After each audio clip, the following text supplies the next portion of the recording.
Hello, good evening everyone. Myself Vishnu Naman, Assistant Professor Law and हम लोग जैसा कि जान ही रहे हैं आप लोग, हम लोग कॉन्स्टिट्यूशन पढ़ रहे हैं और कॉन्स्टिट्यूशन में आर्टिकल 21 तक हमने फंडामेंटल राइट जो पार्ट 3 ऑफ इंडियन कॉन्स्टिट्यूशन में है तक डील किया है और अभी हम 21 के बाद डायरेक्टली 25 में आ जा रहे हैं। 22, 21A, 22, 3 एंड 4 को डिस्कस नहीं कर रहे हैं। आप लोग प्लीज कमेंट करके बताइएगा कि क्या अगर रिक्वायर्ड होगा। एक्चुअली में हमको जो मोस्ट इम्पोर्टेंट सेक्शन है अभी वही डिस्कस कर रहे हैं, जो थोड़ा सा भी लेस इम्पोर्टेंट लग रहा है उसके बारे में अभी डिस्कशन हम जो है स्किप कर दे रहे हैं। बट अगर आप लोगों को रिक्वायरमेंट होगा तो you can comment and I will discuss it in later on. अब आते हैं हम लोग अपना जो हमारा आर्टिकल 25 का क्या कहता है। सबसे पहले हम लोग देखेंगे कि what are the marginal note of article 25। तो कहता है कि freedom of conscience and free profession, practice and propagation of religion ना। There are some important keywords of article 25। We can say कुछ इंपॉर्टेंट शब्द हैं इसमें 25 में जो हमको देखने को मिलते हैं। क्या क्या है? पहली बात तो जब हमको ये क्वेश्चन आता है एक प्री का या एंट्रेंस एग्जामिनेशंस का कि under which article this has been provided the right to religion ना, धर्म की आजादी कहाँ पे प्रोवाइडेड है, तो वो हमारे आर्टिकल 25 से 28 तक प्रोवाइडेड है। ये एक नंबर का क्वेश्चन हो गया आपका। फिर उसके बाद हम लोग देखते हैं आर्टिकल 25 जैसा कि हम लोग देखते हैं ये स्टार्ट होता है सब्जेक्ट टू। सब्जेक्ट टू का मतलब क्या है अभी बताते हैं। सब्जेक्ट टू का मतलब कि if any right has been provided under this particular article तो this those rights will only be available in cases of exception. मतलब this is the restriction that has been impose under article 25 of Indian constitution. वो restrictions क्या है? Those restrictions are public order, health and morality. So what are the public order, what is the health and what is morality? This will be later on discussed in this lecture, but we can say कि हमारा जो state है it can impose reasonable restriction in the name of these three particular terminologies। इन तीनों terminologies के ऊपर या इनके basis पे आपके ऊपर रिस्ट्रिक्शन लगा सकती है स्टेट। कौन से राइट पे? राइट ऑफ रिलीजन या फ्रीडम ऑफ रिलीजन पे ना। फ्रीडम ऑफ रिलीजन मतलब टू इंजॉय द रिलीजियस। जैसे हम लोग पढ़ते हैं ना कि we are the secular state ना, हमारा प्रियम्बल ऑफ इंडियन कॉन्स्टिट्यूशन आप पढ़ेंगे तो उसमें सेकुलरिज्म है। सेकुलरिज्म एक वर्ड आता है तो सेकुलरिज्म मीन्स कि हम the state will not have any religion of its own, मतलब राज्य का अपना कोई धर्म नहीं होगा। हाँ, all the religions will be treated in the eyes of law या स्टेट इक्वली। ठीक है, तो क्या क्या चीजें हैं? पहली चीज हो गई पब्लिक ऑर्डर, जिसको हिंदी में हम कह सकते हैं लोक व्यवस्था ना। हेल्थ, हेल्थ को आप जान ही रहे हैं स्वास्थ्य, और मोरालिटी मतलब नैतिकता। These are three words, these are the restrictions. Three kind of restrictions are there. दूसरा क्वेश्चन ऑब्जेक्टिव का, how many kinds of restrictions are there in article 25 to 28? तो we can say there are three restrictions. फिर next क्या है? We can practice, we can profess and we can propagate. What these terminology states actually? Practice means होता है उसको आत्मसात कर लेना या उसको हम अपने जीवन में उतार लें या उसको हम फॉलो करें। एक्चुअली उसको अपने जीवन में फॉलो करना कहलाएगा practice. Profess means profess means कि we can choose that particular religion, that particular religious denomination as a profession as well ना। हम उसको अपने जीवन में उतारने के साथ ही साथ हम उसको एज अ प्रोफेशन भी यूज कर सकते हैं उस दैट पर्टिकुलर रिलीजन को। तीसरी चीज क्या कहती है? प्रोपोगेट। प्रोपोगेट मीन्स होता है प्रचार करना ना। आप लोग सभी जैसे देखते होंगे कि सभी धर्मों के स्पेसिफिक प्रचारक आप लोगों ने पढ़ा होगा। जैसे हिंदू धर्म में प्रचारक पाए जाते हैं, मुस्लिम धर्म में ना जो उसके स्टार प्रचारक, मतलब जैसे जो मेन उस धर्म का स्पिरिचुअल ओरिजिनेटर होता है या जो उसके बारे में ज्यादा लोगों तक बातें पहुंचाता है तो उसको हम लोग प्रचारक कह सकते हैं ना। प्रचार क्यों? क्योंकि जब तक unless and until religion will be propagated we the people of all the world can not can be ignorant of that particular religion ना। जैसे अभी सब आप समझिए कि जब गौतम बुद्ध से ही तो बौद्ध धर्म आया, तो गौतम बुद्ध यदि प्रचार न किए होते बौद्ध धर्म का, तो क्या ये पॉसिबल था कि वो बौद्ध धर्म के बारे में जान सकते थे? नहीं। तो this is the very foremost important thing कि किसी भी चीज का प्रोपोगेशन क्या होता है। प्रोपोगेशन मीन्स ओनली टू प्रचार करना, हम उसका प्रचार करेंगे तभी वो हमारी, और ये हमारी धर्म की आजादी है, क्योंकि हमारा इंटरेस्ट है कि मेरा धर्म जितना बड़ा होगा हम भी कहीं ना कहीं उतने बड़े होंगे। We will feel some kind of enrichment by propagation of our religion.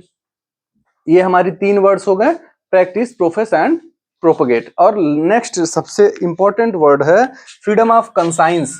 तो what does this particular word conscience states? Conscience means होता है आत्मसात कर लेना। आत्मसात करने का मतलब कि अपने जीवन में उतारना या अपने इंटरनल फीलिंग्स में उस पर्टिकुलर रिलीजन या रिलीजियस सेक्ट के बारे में आपका रिलीजियस फेथ होना चाहिए। You are having a faith in that particular religion is known as a conscience ना। उसको अपने आप को मानना या अपने विश्वास करना, having a faith on that particular religion. ये सारी टर्मिनोलॉजीज है। मतलब क्या चीज हो गया? प्रैक्टिस हो गया, प्रोफेशन हो गया और प्रोपोगेट हो गया, और लास्ट कंसाइंस ना, कि हम प्रैक्टिस कर सकते हैं, प्रोफेस कर सकते हैं, प्रोपोगेट कर सकते हैं, और आत्मसात या कंसाइंस अपने जीवन में करने की आजादी हमारी है। इसके बाद बात आती है, और ये आजादी जितनी है इसके ऊपर कौन कौन से रीजनेबल रिस्ट्रिक्शन लगेंगे? तो that is public order, health and morality. 3 तरह की, जैसे सपोज करिए कि आप कोई धर्म ऐसा धार्मिक स्ट्रक्चर है या आपका ऐसा प्रचलन है, आपके धर्म में एक ऐसी प्रथा है जो हमारे पब्लिक ऑर्डर के लिए खिलाफ है, जैसे अभी आपको हम आगे केस बताएंगे। या हो सकता है कि ऐसा मेरा धर्म में कोई एक कस्टम है जो क्या है, हेल्थ के लिए हेजार्डस है, डेंजरस है ना। तीसरी चीज क्या करता है, मोरलिटी को भंग करता है। आप सपोज करिए कि न्यूडिटी फैला रहा है ना, पूरी तरह से न्यूडिटी को फैला रहे हैं, तो वो मोरलिटी को डैमेज कर रहा है, तो वी कैन या state can impose restrictions on those particular religion. अब इसमें हम लोग जब इसको समझेंगे तो सबसे पहले हमको केसेस पे आना होगा। By using different cases, by discussing different cases, we can understand this particular topic of right to religion. जो first case comes before us, हमारे पास पहला जो केस आता है Vijay Emmanuel versus state of Kerala, 1997 का केस है। ये केस हमने आर्टिकल 19 में भी डिस्कस किया था। किस बारे में डिस्कस किया था? Freedom of speech and expression. Freedom of expression includes right to remain silent ना, right to speak includes right to remain silent actual में। और दूसरी चीज आज हम लोग यहाँ पे क्यों पढ़ रहे हैं? क्योंकि ये रिलीजियन से जुड़ा हुआ मामला था। There was a 3 students in the class belonging to Jehovah sect ना। जेहोवा सेक्ट क्या मतलब? एक रिलीजियस डिनोमिनेशन, जो एक धर्म के अंदर छोटा एक धार्मिक समुदाय है जिनको जेहोवा सेक्ट कहा जाता है। इन लोगों का मानना है कि हम ईश्वर के आगे किसी की, ईश्वर के अलावा किसी भी की आराधना नहीं करेंगे ना। We will only preach the lord ना, जो उनके आराध्य देव होंगे। तो इसमें क्या हुआ कि कॉलेज स्कूल में एक नेशनल एंथम बजाया जा रहा था, और उस नेशनल एंथम के समय वो 3 बच्चे साइलेंटली खड़े थे, रिस्पेक्टफुली खड़े थे, but they were not actually reciting the national anthem. वो नेशनल एंथम गा नहीं रहे थे। तो मिस्ट्रेस, जो हेड मिस्ट्रेस थी, उसने उनको सस्पेंड कर दिया और कहा कि आप नेशनल एंथम का जो है अपमान नहीं कर सकते। And matter came before the court. तो कोर्ट ने क्या कहा कि पहली चीज तो right to speak includes right to remain silence.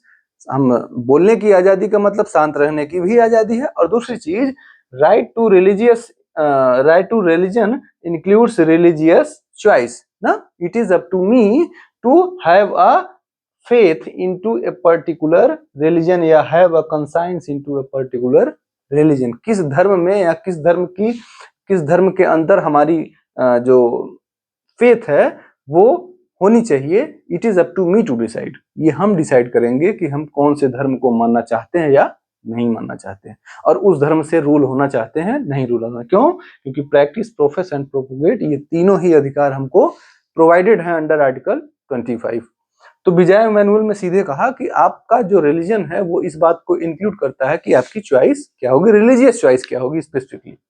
फिर उसके बाद हमारा दूसरा केस आता है state of Bombay versus Narasu Appa Mali. This is Narasu Appa Mali. This is the case of Bombay state. Under this, there was an act, Bombay Prevention of Bigamous Marriage Act, 1946. Mumbai में एक act था, Bombay prevention of bigamous marriage act. ये क्या करता था, ये bigamous marriage specially Bombay state में मना करता था विद इन द हिंदूज। मतलब जो भी व्यक्ति हिंदू समुदाय का होगा और वो दूसरी शादी यदि करना चाहता है तो that was prohibited under this Bombay prevention of bigamous marriage act. ठीक है, अब इसमें प्रॉब्लम क्या उठी कि जो नारसू अप्पा माली थे, ही वाज इंटरेस्टेड कि why discrimination on the based of religion ना, there are Muslims who are having right to get married with 4 wifes and how हम लोग जो है हिंदू होने का सजा क्यों भुगते हैं, हम भी 4 शादी करेंगे ना। मुस्लिम्स को 4 शादियां करने की आजादी है तो हमें भी शादी करने की आजादी मिलनी चाहिए। This was the contention of Mr. petitioner named नारसू अप्पा। इनका क्या कंटेंशन था कि चूंकि हमारी डिस्क्रिमिनेशन नहीं होना चाहिए रिलीजन के बेस्ट पे, और रिलीजियस राइट है तो इट इज जैसे मुस्लिम्स का अपना राइट है वैसे हमारा भी अपना राइट है, वी कैन मैरी ना, it is up to us. तो ऑनरेबल कोर्ट ने क्या कहा कि नहीं, जो हमारा रिलीजियस राइट है वो जैसे हमने पढ़ा ना कि no fundamental right is absolute, कोई भी रिलीजियस राइट हो या whatsoever may be the nature of the right, वो फंडामेंटल या एब्सोल्यूट नहीं हो सकता है। अगर एब्सोल्यूट होगा तो देयर इज अ प्रॉब्लम, क्योंकि आपने सीधे ही पढ़ा subject to public order health and morality. तो ये पब्लिक ऑर्डर में हम रीजनेबल रिस्ट्रिक्शन लगा सकते हैं। You are being prohibited to get marry with 2 womens 2 wifes, तो this is the valid judgement, आपको 2 शादियां करने के लिए परमिशन हम नहीं दे सकते। फिर अगला हमारा केस आता है the commissioner Hindu religious endowments Madras versus Shri Lakshmindra Thirtha Swamiar of सिरौर मठ 1954। इस केस में एक्चुअल में बताया गया ऑनरेबल सुप्रीम कोर्ट के द्वारा कि what are the essential religious practice test. ये क्या होता है, इसेंशियल रिलीजियस प्रैक्टिस टेस्ट। तो किसी भी रिलीजन के लिए कुछ आवश्यक चीजें होती होंगी जो हम कह सकते हैं कि this is a very essential part of this our religion, we can not be prohibited from following this particular religious thing ना, हम इसको करने से रोके नहीं जा सकते हैं। अब इसको कैसे हम समझेंगे, तो इसको समझने के लिए अब एक बार हम अपना आर्टिकल 25 रिसाइट करते हैं, आप लोग पढ़िए और उसके बाद हम आपको समझाते हैं ना। फटाक से आप लोग मेरे साथ पढ़िए कि क्या कहता है। पहला क्लॉज क्या कहता है, sub clause 1, subject to public order morality and health and to the other provisions of this part.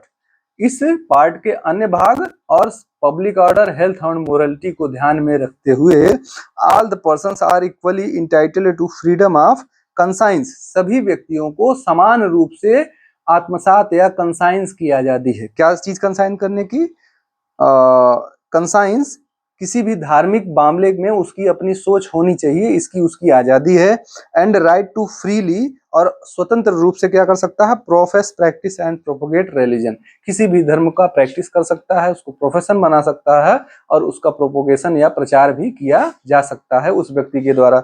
सब क्लास 2 क्या कह रहा है, nothing in the article shall affect the operation of any existing law और prevent the state from making any law. मतलब आपके 25(1) में आपके राइट टू रिलीजन को प्रोटेक्ट किया जा रहा है। फिर 25(2) में या सब क्लास 2 में क्या कर रहा है, एक रिस्ट्रिक्शन लगा दे रहा है फिर कि अगर स्टेट को रिक्वायर्ड होगा तो स्टेट इन एक्सेप्शनल कंडीशंस में ऐसे रूल्स बना सकती है। कैसे रूल्स, पहला, रेगुलेटिंग और restricting any economic, financial, political और other secular activity which may be associated with religious practice. मतलब कोई भी इकोनॉमिक, फाइनेंशियल या पॉलिटिकल एक्टिविटी जो सेकुलर होगी उसको स्टेट बना सकती है, रिस्ट्रिक्ट कर सकती है कि ऐसी चीजें नहीं होनी चाहिए। ठीक है, किसी भी तरह का रिस्ट्रिक्शन लगा सकती है। दूसरी चीज क्या कह रहा है, providing for social welfare and reform और throwing open of Hindu religious institutions of a public character to all classes of all sections of Hindus। मतलब कह रहा है कि हम Hindu religious section, Hindu religious जो प्लेसेज होंगे उनको हम पब्लिक पर्पज, जो पब्लिक नेचर के होंगे उनको पब्लिक पर्पसेस के लिए ओपन कर सकते हैं। और उस हिंदू में एक्सप्लेनेशन में क्या कहा आगे कि आपका जो एक्सप्लेनेशन देखिए, एक्सप्लेनेशन 2 क्या कह रहा है कि in sub clause 2 of clause 2 the reference Hindu shall be constitute as including reference to persons of Sikh, Jain and Buddhist religion. मतलब हिंदू के अंदर सिख भी आएंगे, जैन भी आएंगे, रिलीजन और ये बुद्धिस्ट भी आएंगे। तो ये सभी जो वर्ग हैं, इन वर्गों के लिए स्पेशल या इन वर्गों के कोई स्पेशल रिलीजियस इंस्टीट्यूशंस हैं तो उनको स्टेट इमरजेंसी सिचुएशंस में पब्लिक ऑर्डर को मेंटेन करने के लिए, हेल्थ को मेंटेन करने के लिए ओपन कर सकती है for use of general public ना, बेसिकली ये। उसके बाद हमारा आर्टिकल 26 शुरू हो जाता है। तो 26 अभी हमको नहीं पढ़ना।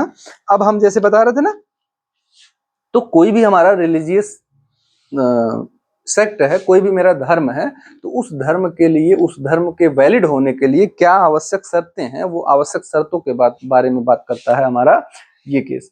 इसमें क्या कहा गया, essential religious practice test was evolve in this case.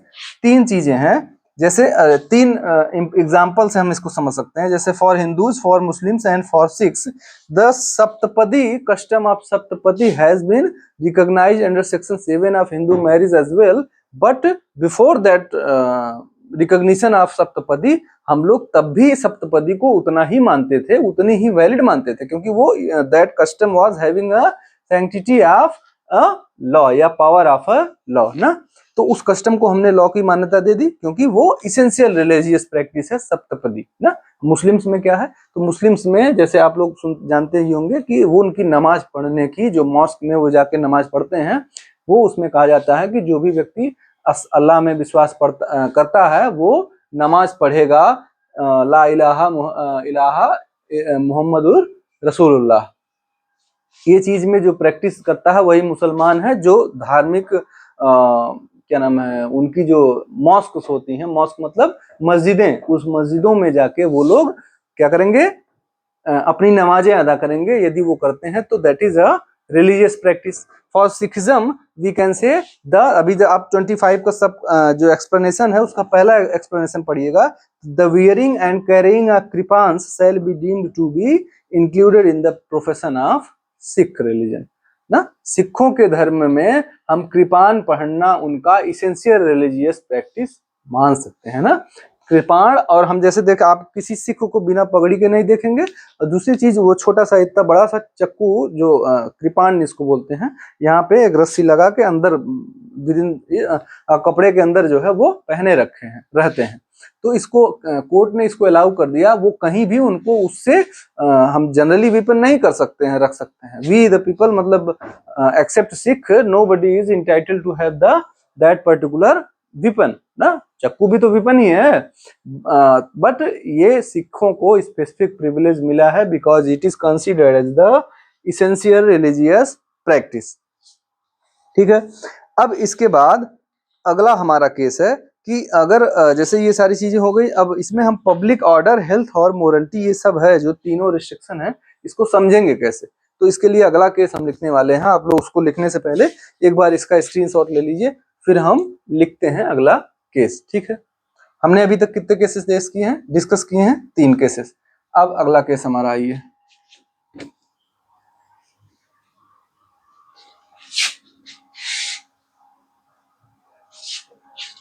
Just a minute, pause कर देते हैं।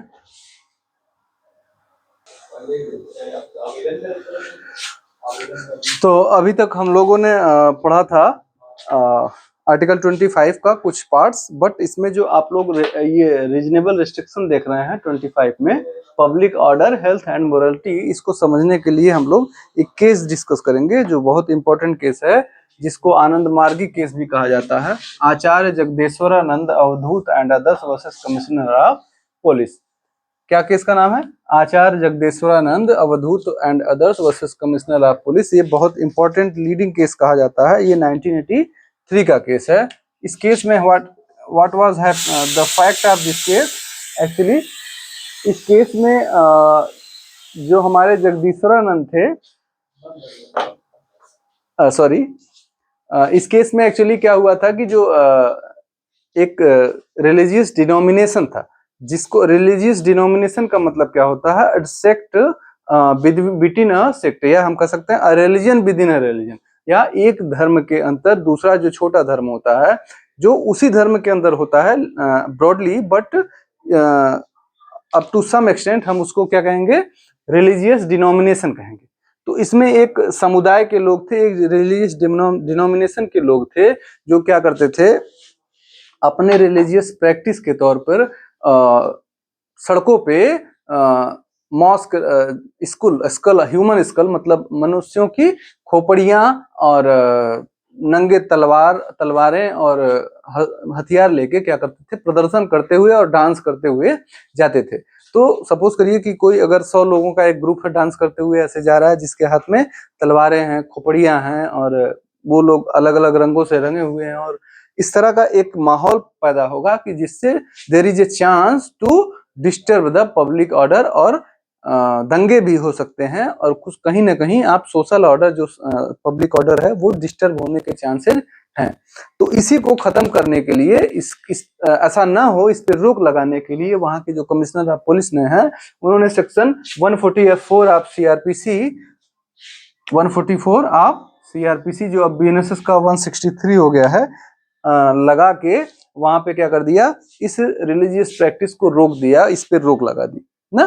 तो the order of commissioner of police was challenge under the section 25 article 25 of Indian constitution, कि ये हमारे रिलीजियस प्रैक्टिस पे रोक लगाई जा रही है, this is unconstitutional order, this should be held void. तो while examining the validity of the order, honourable Supreme court held कि नहीं, आप इस तरह की रिलीजियस प्रैक्टिस नहीं कर सकते हैं जिससे कि पब्लिक ऑर्डर डिस्टर्ब होने के चांसेस रहें। जैसे कि आपने क्या किया, पब्लिक ऑर्डर को लगभग डिस्टर्ब करने की कोशिश की, क्योंकि ह्यूमन स्कल या मानव की खोपड़ी लेना और तलवारें लेना और भी वस्त्र, और जैसे त्रिशूल लेना, भाले, इन सारे औजारों का यूज करते हुए अगर आप पब्लिक में एक रैली निकालेंगे तो दिस इज सर्टेन, इसका जरूर चांसेज हैं कि पब्लिक ऑर्डर वहां का डिस्टर्ब हो सकता है। इसलिए इसमें केस में क्या कहा गया कि देखिए, हमने लिखा ना, order of the commissioner was challenge under section 44 of CrPC and 163 BNS, and what was held, the commissioner's order was held valid by the honourable Supreme Court, कि ये हमारा आप जो भी ये lethal weapons and human skulls लेके जो आप टहल रहे हैं, this is not allowed because it may cause a kind of deterrence in the society, and that is up to some extent will disturb या may disturb the public order, वो public order को खराब कर सकती है। ये हमारा हो गया article 25 of Indian constitution complete ना। हमने इसमें कितने केसेस पढ़े, तो हमने अभी 4 केसेस पढ़े हैं आर्टिकल 25 में, but these 4 cases is not itself to complete the discussion of article 25 ना। क्लासेस में हम लोग इसको हफ्तों पढ़ सकते हैं, क्योंकि इसमें plenty ऑफ केसेस हैं, ढेर सारे केसेस हैं। तो अब चूंकि हमको एक लेक्चर में सम अप करना है, that's why I M summing up by using a different important cases of this particular topic। तो ये इंपॉर्टेंट केसेज हैं हमारे आर्टिकल 25 के। इसके बाद हम लोग आएंगे आर्टिकल 26 में, जो हमारा बात करता है क्या, right to manage religious institutions ना, freedom to manage religious affairs. अब इसको, चूंकि इसका मार्जिनल नोट हम आर्टिकल 26 का पढ़ देते हैं, बेरेक्ट से आप लोग एक बार पढ़िएगा मेरे साथ साथ।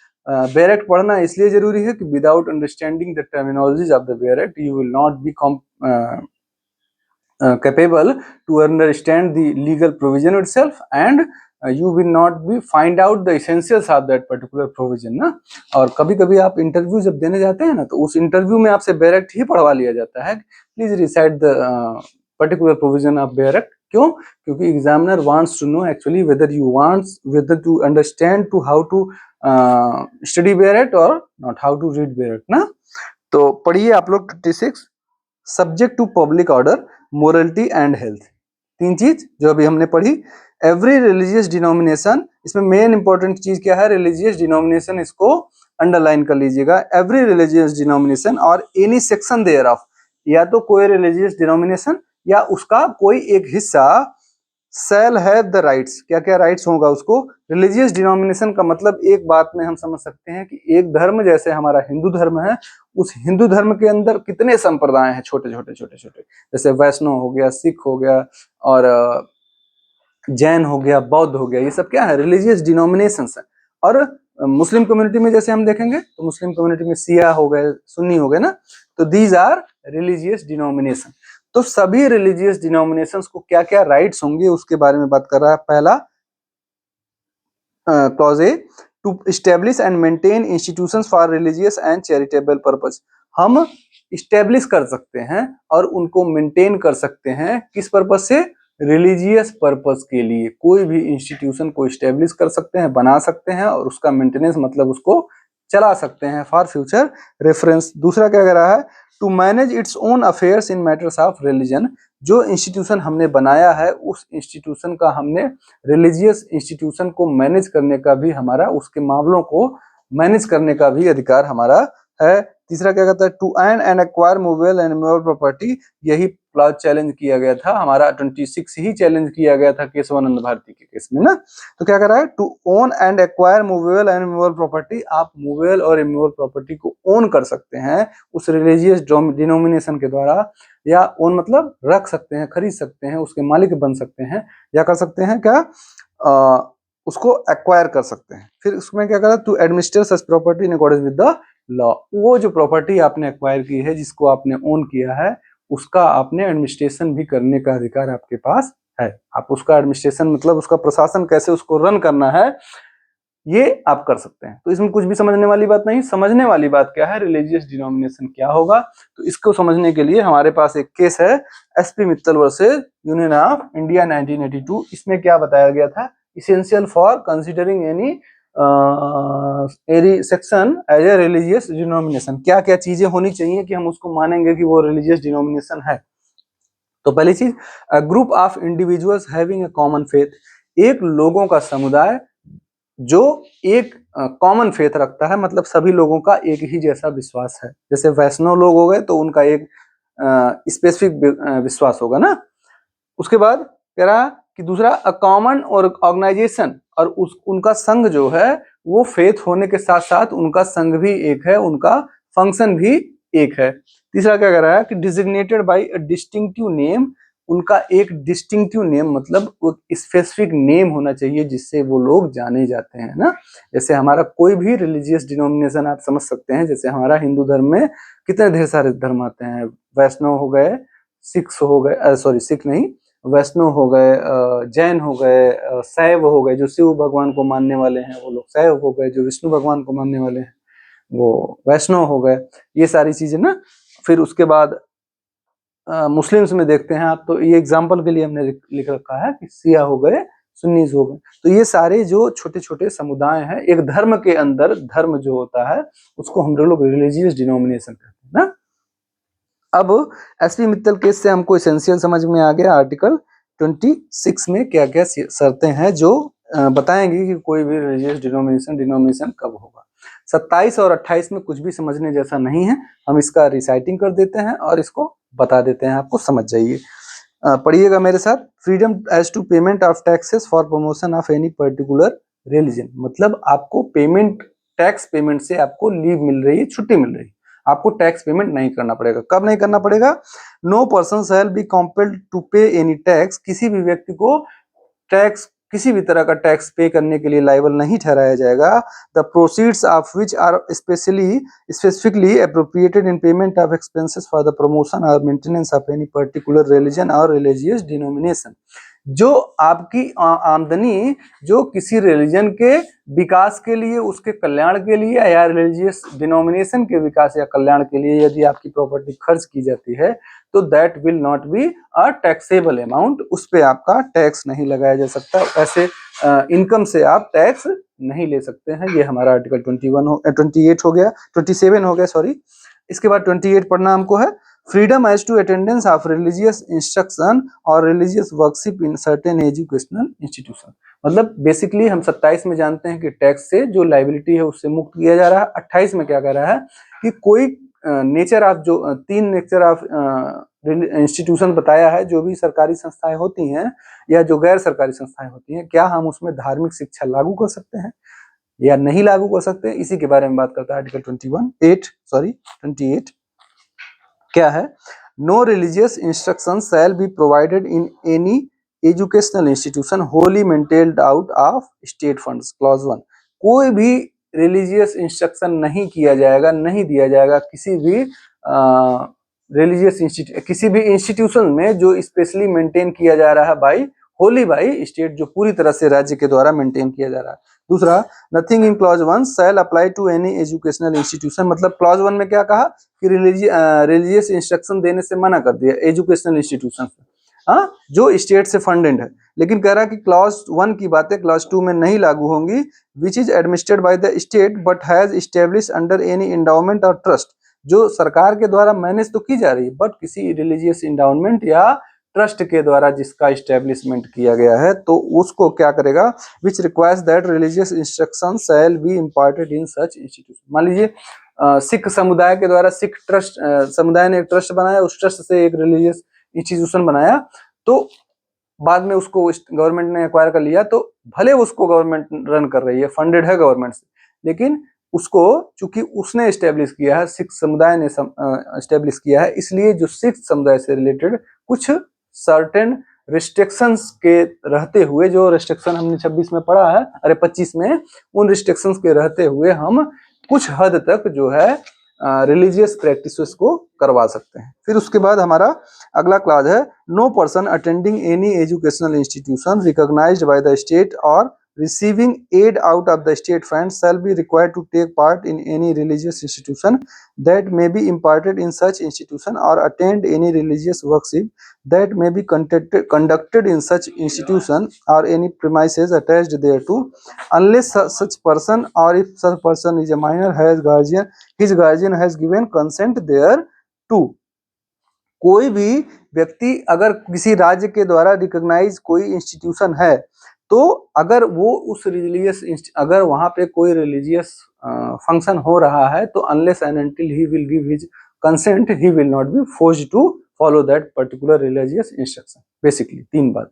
तीसरी बात कि कोई भी अगर स्टेट फंडेड या ऐसी कोई रिलीजियस इंस्टीट्यूशन है जिसमें ऐसी प्रैक्टिस हो रही है, तो you will not be forced to follow that particular religious institution, जैसा कि विजय मैनुअल केस में हुआ था कि आपको बाध्य नहीं किया जाएगा, अगर आपने कंसेंट दिया है तो ही किया जा सकता है, otherwise this can not be practised ना। अगर आपका कोई गार्जियन है तो the consent of the guardian will be considered for this purpose. For today's lecture I think that's all, और thank you very much. Please like and subscribe. Subscription इसलिए जरूरी है क्योंकि आप कहीं ना कहीं हमको ये अपना इशारा दे सकते हैं कि that yes we are liking your lecture and we need some kind of lecture for future reference, so that's why I am requesting you to please like and subscribe, और जो नीडफुल होगा उसको शेयर कीजिए और अपने questions और queries को comment कीजिए। कमेंट इसलिए क्योंकि हमको आपका ओपिनियन, एक्चुअली क्लास में हमको तो पता चलता रहता है कि what the students are actually thinking, what the students are actually questioning, ये सारी चीजें पता चल पाती हैं, but in this mode it is not possible to ask the question, that's why I am asking you people to please comment na। Thank you for today, that's all for today's lecture, we will meet in next lecture, thank you।